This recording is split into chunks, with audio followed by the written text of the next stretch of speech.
الشیطان بسم اللہ الرحمن الرحیم۔ تمام حمد و ثنا اس پروردگار عالم کے لیے ہیں جو عالمین کا پالنے والا ہے۔ درود و سلام ہو محمد وآل محمد علیہ الصلاۃ والسلام پر۔ عزیز ناظرین السلام علیکم ورحمۃ اللہ، آپ سبھی کا اس خاص پروگرام میں استقبال کرتے ہیں کہ جس میں ہم قرآن مجید کے سلسلے سے گفتگو کرتے ہیں۔ جیسا کہ آپ جانتے ہیں کہ پچھلے ایپیسوڈ میں قرآن اور نفس، تو نفس کے سلسلے سے گفتگو ہو رہی تھی۔ نفس کے معنی کیا ہیں، مفاہیم اس کے کیا ہیں، دیگر مفسرین نے اس نفس کے سلسلے سے کیا کیا باتیں پیش کی ہیں۔ قرآن مجید میں 295 یا 96 دفعہ جو ہے نفس کے الگ الگ معنی و مفاہیم جو بیان ہوئے، کس طرح سے یہ تمام باتیں گفتگو ہو ہی رہی تھی کہ وقت تمام ہو گیا تھا، لہٰذا آج کی جو باتیں ہیں وہ بھی انشاءاللہ نفس کے سلسلے سے ہی ہوگی۔ تو آئیے اس گفتگو کو اور آگے بڑھاتے ہیں، ملاقات کرواتے ہیں حجت الاسلام والمسلمین علی جناب مولانا سید محمد رضا صاحب قبلہ سے۔ آغا السلام علیکم ورحمۃ اللہ۔ وعلیکم السلام ورحمۃ اللہ وبرکاتہ۔ اگر پچھلے ایپیسوڈ میں نفس کے سلسلے سے بہت سی باتیں ہوئی، تو کبھی کبھی ایسا ہوتا ہے کہ لوگ کہتے ہیں کہ بھائی یہ چیز تو ہے مگر اس کی اور بھی شاخیں ہیں، تو کیا نفس کی اور قسمیں ہیں جو بیان ہوئی ہیں قرآن مجید میں؟ قرآن مجید میں نفس کی طرف بہت سی خصوصیات کو نسبت دی گئی، یعنی بہت ساری صفات کو نفس کی طرف نسبت دیا گیا ہے، اچھا، جس کے اعتبار سے یہ کہا جا سکتا ہے کہ نفس کی اتنی مثلاً قسمیں ہیں۔ البتہ قسم کہنا صریحی طور پر شاید مناسب نہ ہو، کیونکہ نفس تو ایک ہی نفس ہے، اچھا، صرف جہات اس کی بدل جاتی ہیں۔ جس طرح سے سکے کو ہم ایک طرف سے دیکھتے ہیں تو کچھ دکھائی دیتا ہے اور دوسری طرف سے دیکھتے ہیں تو کچھ دکھائی دیتا ہے، اور رخ گویا اس کا بدل جاتا ہے لیکن ایک ہی سکہ۔ صحیح۔ ویسے ہی نفس ہے کہ نفس ایک ہی نفس ہے ہر انسان کے پاس، لیکن اس کے جہات الگ الگ ہیں، اس پہ صفات الگ الگ طاری ہوتے ہیں، الگ الگ حالات نفس کے اوپر آتے ہیں۔ انہی حالات کے اعتبار سے اور انہی صفات کے اعتبار سے نفس کا نام بھی اسی صفت کے عنوان سے بدل جاتا ہے، اور الگ الگ گویا قسمیں بن جاتی ہیں۔ کچھ نے 5 قسمیں گنوائی ہیں، کچھ نے 7 تک قسمیں اس عنوان سے گنوائی ہیں کہ نفس کی گویا 7 جہات یا 7 قسمیں پائی جاتی ہیں۔ تو اگر وہ قسمیں بیان فرمائے، ہم تو سمجھتے تھے بس 2-3 ہی ہے۔ وہ 5 قسمیں جو مشہور بیان کی جاتی ہیں، ان میں سب سے پہلی چیز ہے نفس ملہمہ، یعنی ایسا نفس جس کو الہام ہوتا ہو۔ اچھا، الہام یہ وحی کی قسموں میں سے ایک قسم ہے کہ جہاں پروردگار کوئی بھی چیز انسانی قلب کے اوپر اور انسانی دل اور نفس کے اوپر الہام کرتا ہے، اور وہ مطلب انسان کے لیے واضح ہوتا ہے، چاہے وہ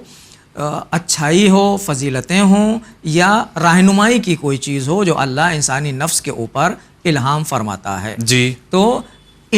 اسی لفظ الہام سے نفس بنا نفس ملہمہ، اور یہ بھی قرآن مجید کی آیات سے اخذ کیا گیا ہے، نفس ملہمہ۔ اسی طرح دوسری قسم یا دوسری جہت جو نفس کی ہے وہ نفس مسولہ، کیونکہ ایک صفت ہے تسویل کے معنی ہوتے ہیں کہ کسی برائی کو اچھا بنا کے پیش کرنا۔ جو چیز خراب ہے اسے سجا کے اور سنوار کے ایسے پیش کرنا کہ سامنے والا دیکھ کے لالچ میں آ جائے اور اس کی طرف لپک پڑے گویا انجام دینے کے لیے۔ نفس کا ایک کام یہ بھی ہے، کبھی کبھی نفس یہ کام بھی کرتا ہے، لہٰذا اس جہت سے نفس کو نفس مسولہ کہا جاتا، اور یہ بھی قرآن مجید سے لیا ہوا لفظ ہے۔ اچھا، کہ اس جہت سے نفس کو نفس مسولہ کہتے ہیں۔ جی، تیسری جہت ہے نفس کی نفس امارہ کے معنی ہوتے ہیں برائی کا حکم دینے والا یا بہت زیادہ برائی کی طرف لے جانے والا، اسی لیے نفس امارہ کو نفس امارہ کہا جاتا ہے۔ نفس وہی ہے لیکن اس کے اوپر جب یہ حالت طاری ہوتی ہے تو اسی نفس کو نفس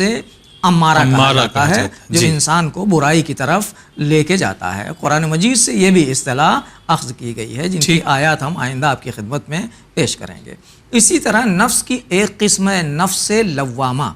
کبھی کبھی اس کو یہ کہا جاتا ہے، ہم اردو میں بھی بولتے ہیں کہ انسان کا ضمیر بیدار ہو گیا، یا وجدان انسان کا بیدار ہو گیا. یعنی انسان کے نفس میں اللہ نے جو ایک صفت رکھی ہے کہ غلطی کی طرف متوجہ ہو جانا. مثال کے طور پر ہم نے کوئی غلط کام کیا اور آ کے ہم بیٹھے، جب تنہائی میں ہم نے اس کے بارے میں سوچنا شروع کیا تو ہمارا نفس ہمیں اندر سے خود ملامت کرتا ہے کہ یہ ہم نے کیا کیا، ہم نے غلط کیا ہے. اچھا، اس غلطی کی طرف متوجہ کرنے کو اور اس غلطی پر اپنے آپ کی سرزنش اور ملامت کرنے کو، یہ کام نفس لوامہ کا ہے. یعنی وہ جہت نفس کی ہے جو انسان کی برائیوں پر اس کی ملامت کرتی ہے کہ تم نے یہ غلط کیا. اس کو نفس لوامہ کہا جاتا ہے. اس کے سلسلے میں بھی قرآن مجید سے بھی اس کو بھی اخذ کیا گیا یعنی ہے. کبھی کبھی یعنی خود پہ یہ کیفیت طاری ہوتی ہے کہ ہم نے یہ کیوں کہہ دیا، ہم نے یہ کام کیوں کر لیا، نہیں کرنا چاہیے. یعنی خود آدمی شرمندہ ہونے لگتا ہے. آدمی خود اندر سے جب شرمندہ ہونے لگے اور اس کا ضمیر اس کی ملامت کرنے لگے تو نفس کی اس جہت کو نفس لوامہ کہا جاتا ہے. جی. اسی طرح نفس مطمئنہ، یہ ہمارے ناظرین کے سامنے بہت زیادہ واضح ہے کیونکہ امام حسین علیہ الصلوۃ والسلام کے حوالے سے، خاص کر ان کے مصائب کے حوالے سے لفظ کافی ناظرین نے سنا ہوا ہے کہ کربلا میں آواز گونجی، یا ایتھا النفس المطمئنہ ارجعی الی ربک راضیۃ مرضیہ. یہ وہاں سے لیا گیا ہے. گویا اس کو کہتے ہیں نفس مطمئنہ. یعنی نفس انسانی اللہ سے رابطے اور اللہ کے قرب کے نتیجے میں اس منزل پہ پہنچ جاتا ہے کہ اب اس سے آگے نفس کے لیے کوئی اور منزل نہیں ہوتی ہے، جو اطمینان نفس کی منزل کہلاتی ہے، جس کو قرآن مجید نے کہا ہے کہ الا بذکر اللہ تطمئن القلوب، کہ اللہ کے ذکر ہی سے نفس کو اور قلب کو اطمینان حاصل ہوتا ہے. لہٰذا یہ نفس مطمئنہ کی جو آخری، اب کچھ علماء نے اس پانچویں منزل سے بڑھ کے، وہ بھی لفظ دونوں اسی آیت میں استعمال ہوا ہے، اس کے بعد کی آیات میں، انہی آیات کے گویا سیاق میں، کہ یا ایتھا النفس المطمئنہ ارجعی الی ربک راضیۃ مرضیہ. وہاں کچھ علماء کہتے ہیں کہ صرف یہی 5 جہتیں نہیں بلکہ 2 جہتیں کمال کی نفس کی ابھی اور ہیں. ایک نفس مطمئنہ، نفس راضیہ اور نفس مرضیہ.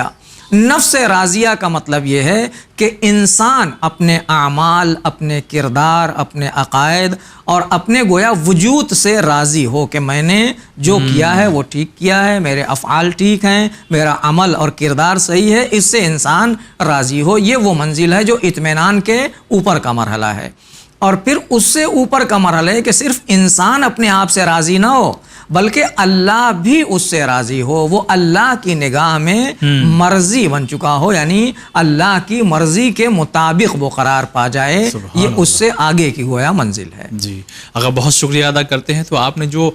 نفس ملہمہ کی طرف اشارہ کیا ہے تو کچھ اگر آیت بھی ہو تو بیان کریں تو اچھا ہوگا.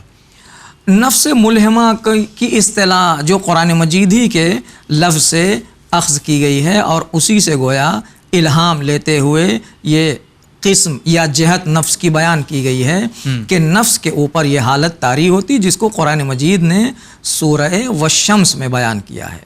اور سورہ والشمس میں تقریباً 10 چیزوں کی قسم کھائی ہے. وہ 10 قسمیں کھانے کے بعد پروردگار نے اس حالت کو نفس کی بیان کیا ہے کہ وَنَفْسٍ وَمَا سَوَّاهَا، نفس کی قسم اور اس کو سنوارنے والے اور اس کو معتدل بنانے والے کی قسم. فَأَلْهَمَهَا فُجُورَهَا وَتَقْوَاهَا، اور پروردگار ہی نے، اس کو بنانے والے ہی نے نفس کو الہام کر دیا ہے، نفس کو سمجھا دیا ہے، اسے بتا دیا ہے، اس کے لیے اعلان کر دیا ہے اس کی برائیوں کو بھی اور اس کے تقوی یعنی اس کی اچھائیوں کو بھی. اسی سے نفس ملہمہ کہلاتا ہے کہ اللہ نے اس نفس کو الہام کیا ہے. یعنی گویا نفس انسانی میں فطری طور پر اور تکوینی طور پر یہ صلاحیت اللہ نے رکھی ہے کہ وہ اخلاقی فضائل اور رذائل یعنی برائیوں کو تشخیص دے سکتا ہے. اگر انسان کا نفس خواہشات کا تابع نہ ہو یا اور جس کو کہا جاتا ہے غلط تربیت یا غلط ماحول کے نتیجے میں وہ دب نہ گیا ہو، اپنی اصل حالت پر باقی ہو، تو انسان کی فطرت اور اس کا نفس تکوینی جس کے اندر یہ صلاحیت پروردگار نے ہدایت تکوینی رکھی ہے، الہام کی ہے، اگر اس کو تنہا چھوڑ دیا جائے تو وہ خود تشخیص دے گا کہ اس کے لیے برائی کیا ہے اور اچھائی کیا ہے، کہ اس کے لیے فائدہ مند کیا چیز ہے اور بری کیا چیز ہے۔ البتہ اس کا یہ مطلب ہرگز نہیں ہوتا ہے کہ ہم انبیاء سے بے نیاز ہو جائیں، کیونکہ اللہ نے انسان کے نفس میں اچھائی اور برائی کا الہام کر دیا ہے، بلکہ اس کے ساتھ ساتھ بھی انبیاء کی رہنمائی کی ضرورت ہے، کیونکہ ہر مرحلے میں نفس انسانی ہر مشکل چیز کو تشخیص نہیں دے سکتا، بعض موقعوں پر جا کے نفس بھی حیرت اور شک میں مبتلا ہو جاتا ہے، لہٰذا وہاں ضرورت ہے انبیاء کی رہنمائی کی یا خدا کی طرف سے بھیجے گئے رہنما افراد کی، جو انسان کی رہنمائی کر سکیں، چاہے وہ نبی کی شکل میں ہو یا امام کی شکل میں ہو۔ تو آقا اس کے بعد آپ نے جو نفس مسولہ اس کی آپ نے تعریف تو بیان کی ہے، اس کے سلسلے سے جو آیتیں ہیں قرآن مجید میں اس کا اشارتاً کچھ پیش کیجیے۔ مسولہ یعنی تصویل، یہ بھی ایک حالت ہے جو انسان کے نفس کے اوپر طاری ہوتی ہے، اور قرآن مجید نے اس کو سورہ یوسف میں 2 جگہ پر کم سے کم بیان کیا ہے، اور اس کے علاوہ بھی قرآن مجید نے اس کو بیان کیا ہے، البتہ چونکہ اس میں بہت سارے اخلاقی نکات بھی ہیں، اس لیے تھوڑا سا ہم ڈیٹیل سے اس کو بیان کریں گے اپنے ناظرین کے لیے، کہ نفس کبھی کبھی انسان کی برائیوں کو اچھائی کے روپ میں، گویا اچھائی کے سانچے میں ڈھال کے اسے انسان کے سامنے لے کے آتا ہے، تاکہ انسان اپنی غلطی کی طرف متوجہ ہی نہ ہونے پائے، اور اسی پر گویا، اور قرآن مجید نے اس کو بیان بھی کیا ہے کہ روز قیامت جب لوگوں کے سامنے پردے ہٹیں گے اور حجابات ہٹ جائیں گے، تو وہ لوگ جو سوچتے تھے کہ ہم نے دنیا میں یہ اچھائی اور نیک عمل سمجھ کے انجام دیا تھا، وہ اچھائی نہیں تھی، حقیقت میں اس میں برائیاں تھیں، وہ برائی تھی جس کو انسان نے انجام دیا تھا۔ قرآن مجید نے اس کو ان الفاظ کے ساتھ بیان کیا ہے کہ وہ لوگ یہ خیال کریں گے کہ انہوں نے اس کو اچھائی کی شکل میں اور بہتر شکل میں انجام دیا ہے، حالانکہ وہ انہوں نے اچھائی کی شکل میں نہیں بلکہ برائی کی صورت میں اور برے چیز کو گویا انہوں نے انجام دیا ہے۔ لفظ تصویل قرآن مجید نے سورہ یوسف میں استعمال کیا 2 جگہ پر بہت واضح طور پر۔ ایک وہ جگہ جہاں جناب یوسف کے بھائیوں نے جناب یوسف کو لے جا کے کنویں میں ڈال دیا، اور اس کے بعد ان کا کپڑا، ان کا جو کرتا تھا، اس کو ایک جانور ذبح کیا، دمبا، اور اس کے خون میں اس کو لت پت کر کے شام کو اپنے بابا کی خدمت میں جناب یعقوب کے پاس آئے، اور آنے کے بعد یہ واقعہ پورا گویا بیان کیا، گویا کہانی پوری تیار کی ان لوگوں نے کہ ایسا ہوا اور ایسا ہوا، ہم لوگ کھیلنے لگے اور یوسف کو اپنے لباس کے پاس، کپڑوں کے پاس چھوڑ دیا تھا، اور بھیڑیا آیا اور ان کو کھا گیا، وہ یہ ان کا خون ہے اور یہ ان کا خون بھرا کرتا ہے۔ اس وقت جناب یعقوب نے یہ لفظ استعمال کیا، یہ سورہ یوسف کی 18ویں آیت میں ہے کہ وَجَاءُوا عَلَىٰ قَمِيصِهِ بِدَمٍ كَذِبٍ، یوسف کے بھائی جھوٹے خون میں ان کا کرتا رنگین کر کے ان کی قمیص کو غلط، یعنی یوسف کے خون میں نہیں بلکہ دمبے کے خون میں اس کو رنگین کر کے لے کے جناب یعقوب کے پاس آئے۔ قالا، تو اس وقت انہوں نے جب یہ بات بیان کی جناب یعقوب کے سامنے، تو جناب یعقوب نے یہ کہا قالا بل سولت لکم انفسکم امرن،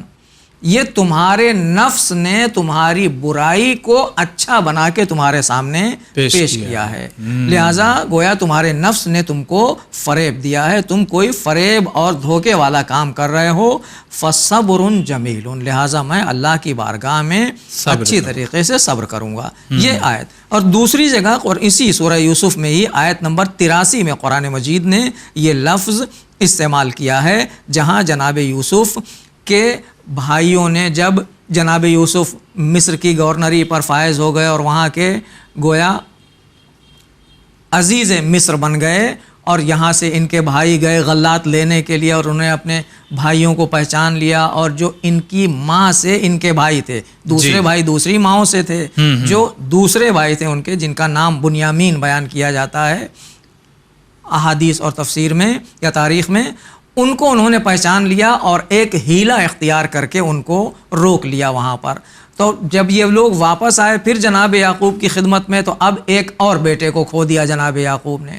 اب پھر ان لوگوں سے پوچھا تو ان لوگوں نے پھر وہ پورا واقعہ بیان کیا کہ آپ کے بیٹے نے ملک کا وہ پیمانہ جو ناپنے والا تھا وہ چرا لیا تھا، اور اس کی سزا کے طور پر اس کو وہاں رکھ لیا گیا، ملک بادشاہ نے مصر نے ان کو روک لیا ہے۔ جی۔ وہاں پر بھی جناب یوسف نے یہ لفظ استعمال کیا، قالا،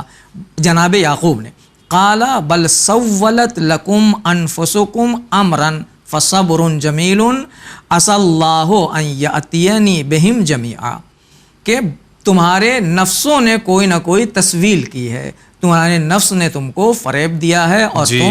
تمہاری برائی کو گویا اچھائی بنا کے تمہارے سامنے پیش کیا اور تم نے اسی کا اتباع کر لیا ہے۔ یہاں سے لفظ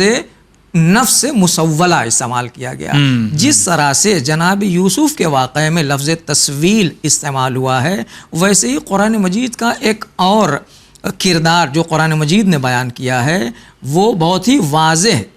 کردار ہے، وہ جناب موسیٰ کے دور کا ہے۔ جناب موسیٰ کے دور میں ایک شخص ہے جس کا نام ہے سامری، جی، جس نے گوشالہ پرستی کی طرف جناب موسیٰ کی قوم کو آمادہ کیا۔ اور جب جناب موسیٰ کوہ طور پر گئے گویا اور 30 دن کا وعدہ کر کے گئے اور 10 دن بڑھ گیا، وہ 40 دن ہو گئے اور آنے میں دیر ہوئی، تو اس نے لوگوں کو بہکایا اور ایک گوشالہ تیار کیا اور پوری امت کو جناب موسیٰ کی گوشالہ پرستی کے لیے آمادہ کر دیا، اور اب وہ گویا گوشالہ پرستی کرنے لگے۔ تو گائے کے سامنے سجدہ کرنے لگے، وہ بچڑے کے سامنے جو سامری نے بنایا تھا۔ وہاں پر آنے کے بعد جب جناب موسیٰ نے سامری سے سوال کیا کہ تو نے کیوں ایسا کیا، تو اس نے بھی یہی لفظ سولت کا استعمال کیا، لفظ تسویل کا استعمال کیا۔ اچھا۔ اور وہاں پر جو لفظ ہے انی بصرت بما لم یبصروا، میں نے جب ہم دریائے نیل سے باہر نکل رہے تھے تو ہم نے ایسی چیز دیکھی جو قوم نے نہیں دیکھی تھی، اور ہم نے یہ دیکھا کہ ایک گھوڑ سوار ہے جو ہمارے سامنے آگے آگے چل رہا ہے، اس کے گھوڑے کے قدموں کی نیچے کی مٹی ہم نے اٹھا لی اور اس مٹی کو ہم نے اس بچڑے میں ڈال دیا، جس کی وجہ سے اس کے اندر یہ آواز پیدا ہو رہی ہے۔ اس کے بعد وہ کہتا ہے کہ کذالک سولت لی نفسی،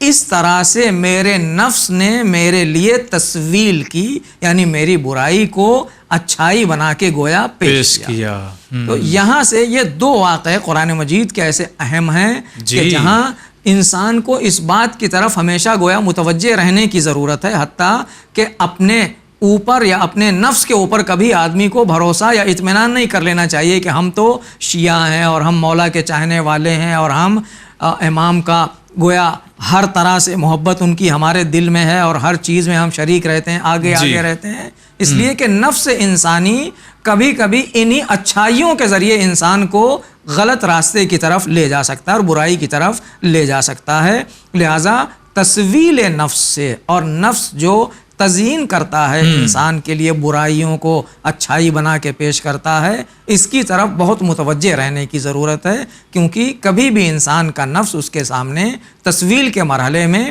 آ سکتا ہے۔ چلیے آگا، بہت شکریہ ادا کرتے ہیں۔ اب ان نفسوں کی قسموں کے سلسلے سے گفتگو کریں گے جو ہمارے ناظرین کی کہا جائے زبان پر رہتا ہے۔ نفس امارہ کے سلسلے سے جو آیتیں ہیں وہ سب سے پہلے ہمارے ناظرین کی خدمت میں پیش کیجیے۔ نفس امارہ کے سلسلے میں یہ بھی اتفاق سے جناب یوسف ہی کے واقعے میں اور اسی سورہ میں، جی سورہ یوسف ہی میں یہ لفظ بھی استعمال ہوا جہاں سے نفس امارہ کی گویا اصطلاح نکلی ہے۔ وہ سورہ یوسف کی آیت نمبر 53 ہے، 53 آیت۔ جی، وہاں پر قرآن مجید میں جناب یوسف نے جب زلیخا نے جناب یوسف کو گناہ کی طرف دعوت دی اور گناہ کے لیے بلایا، تو اس وقت جناب یوسف نے گویا اپنے پروردگار سے یہ گڑ گڑا کے دعا کی کہ پروردگار اگر تو نے نہیں بچایا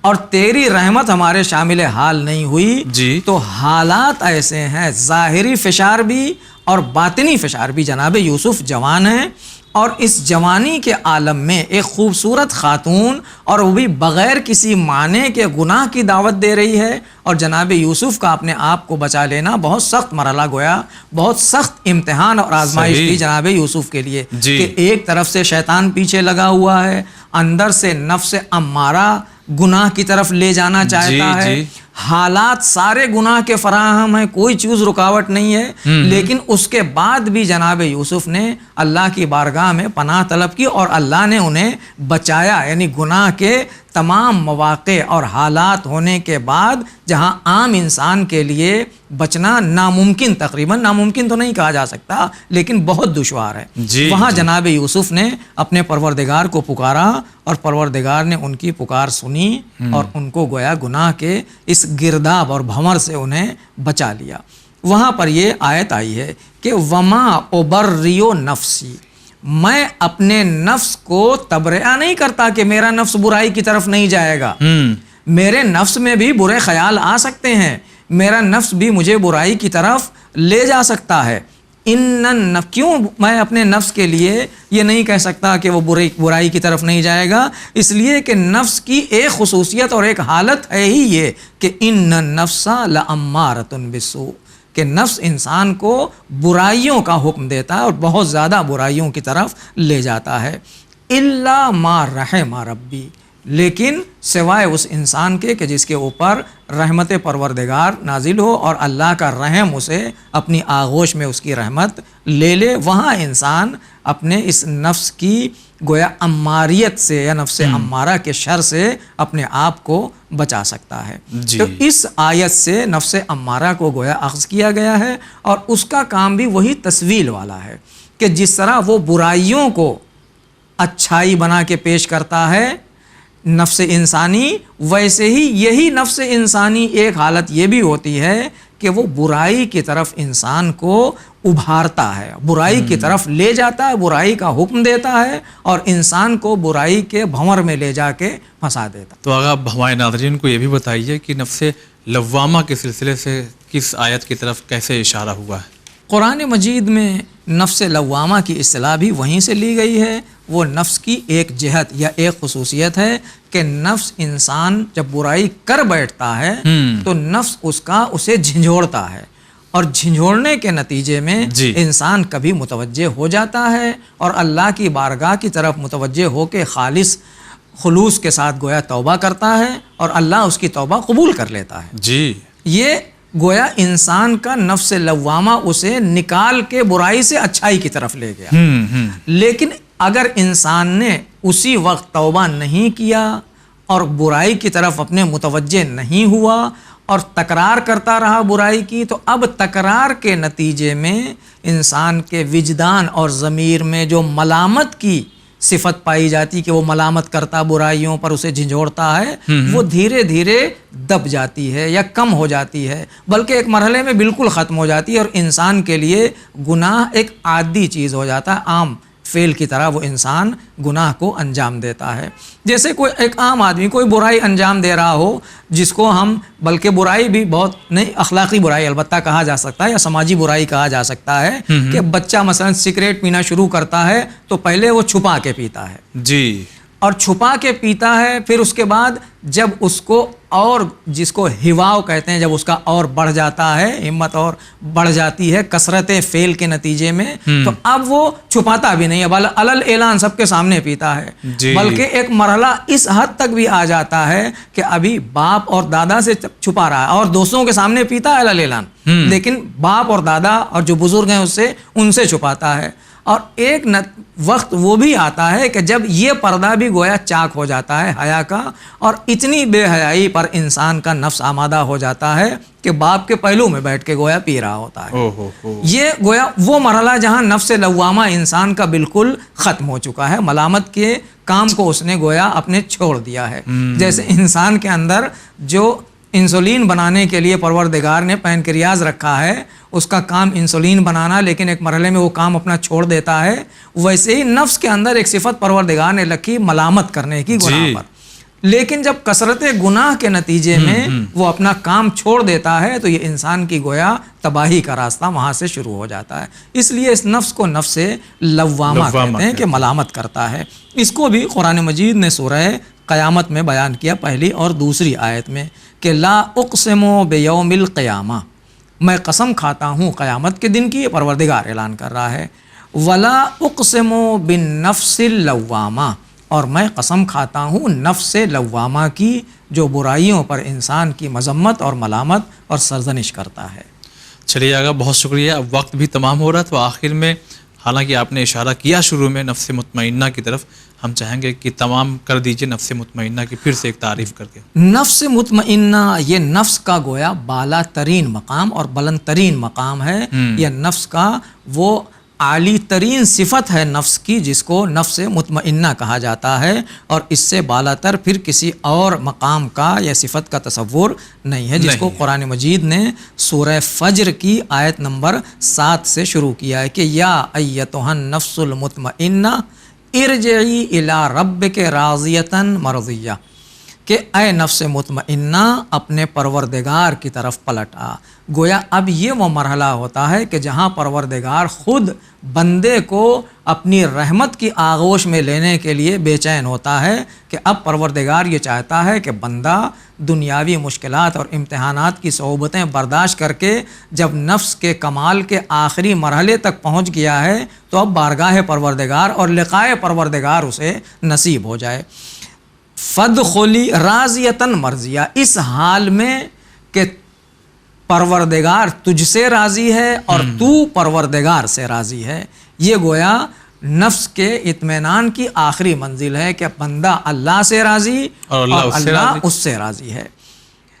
فدخلی فی عبادی، اور اب میرے بندوں میں داخل ہو جا. البتہ یہ عام بندگی نہیں بلکہ یہ خاص بندگی پروردگار کی ہے، ورنہ عمومی معنی میں تو سب بندے ہیں پروردگار کے، کوئی اس کی بندگی کا انکار نہیں کر سکتا. حتیٰ فرعون بھی جو اپنے آپ کو خدائی کا دعویٰ کر رہا وہ بھی بندہ ہے اس کا، نمرود بھی اس کا بندہ ہے. لیکن وہ بندگی عمومی بندگی ہے جہاں اللہ کی نگاہ میں یہ اس کے بندے ہیں، یعنی خود بندہ ہے کیونکہ اس کے علاوہ کوئی اور راستہ نہیں ہے اس کے پاس، اگرچہ وہ خدائی کا دعویٰ کر رہا ہو. لیکن آخری مرحلہ جو بندگی کا ہے کہ جہاں اللہ کسی کو یہ کہہ دے کہ یہ ہمارا بندہ ہے، جیسا کہ اس نے بعض انبیاء کے لیے کہا ہے کہ یہ ہمارا خالص بندہ ہے، یا ہمارا نعم العبد، یہ ہمارا بہترین بندہ ہے. تو آخری منزل یہ بندگی کی ہے کہ جہاں انسان پوری طرح سے اپنے وجود کو اللہ کے سامنے تسلیم کر دیتا ہے اور اس کے